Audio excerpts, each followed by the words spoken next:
The parliamentarians put most of the tension from last year behind, and negotiations paved the way for a much smoother session this time.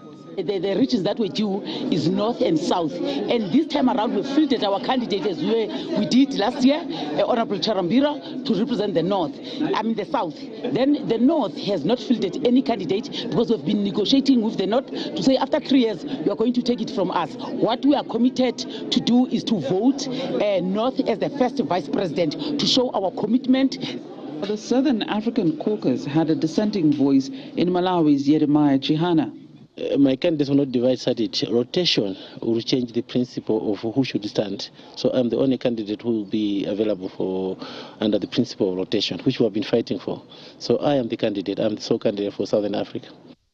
Honorable Chihana didn't have backing, unfortunately, from his caucus.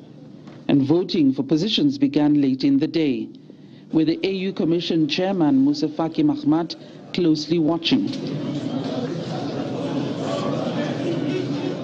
It was a one-horse race, but not everyone supported the candidate. 161 members voted in favor. There were 31 abstentions and 11 spoiled ballots.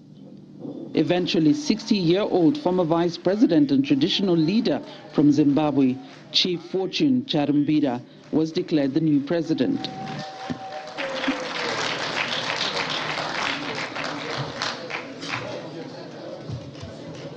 Chief Charambira says his priorities are to unify the African diaspora, fighting corruption, and restoring confidence in the Pan-African Parliament, which is expected to be a functioning legislative arm of the African Union.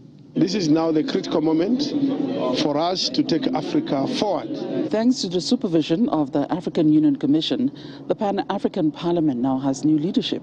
And while the parliamentarians celebrate this new leadership, the huge task of clearing the webs of allegations of corruption, mismanagement, nepotism, which have dogged the Bureau, stare them in the face.